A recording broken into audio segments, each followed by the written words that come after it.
Everyone, Mr. Silva here, and this is the recording for Module 2, HTML5 coding, and this is Lesson 4 in the unit.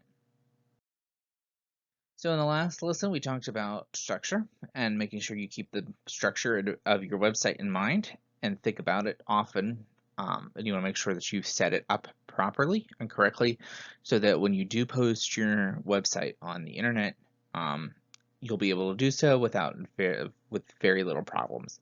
It's a good practice to organize as you create, making sure that everything is in an orderly fashion, keeping things in folders for specific parts of your website. It'll really help you maintain your website because you'll be able to link things easier. But we'll talk more about that later.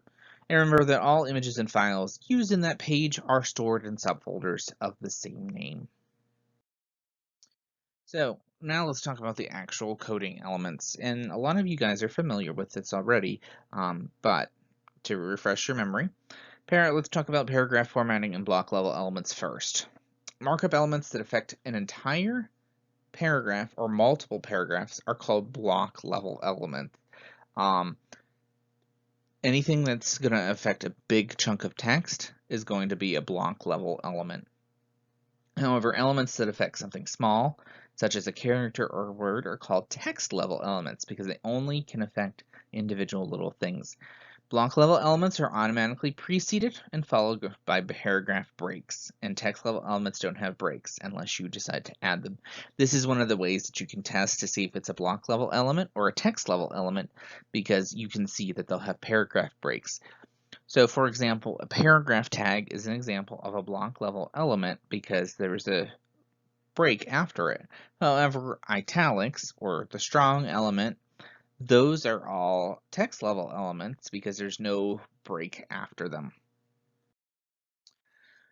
All right, let's talk about paragraphs and line breaks. Most basic block level element is the paragraph element I talked about on the last slide. Paragraphs that are made with the P tag and they end with the closing P tag.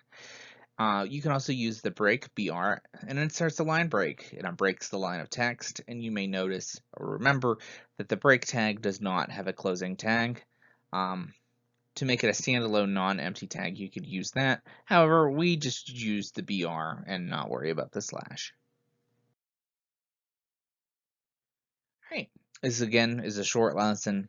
In review, markup elements that affect an entire paragraph or multiple paragraphs are called block level elements, and elements that affect something small, such as character or word, are called text level elements. We talked about the paragraph tag, the break tag, and we can use the backslash for the BR for a standalone non-empty break. If you're curious about that, it's in the course website. But that's going to do it for now.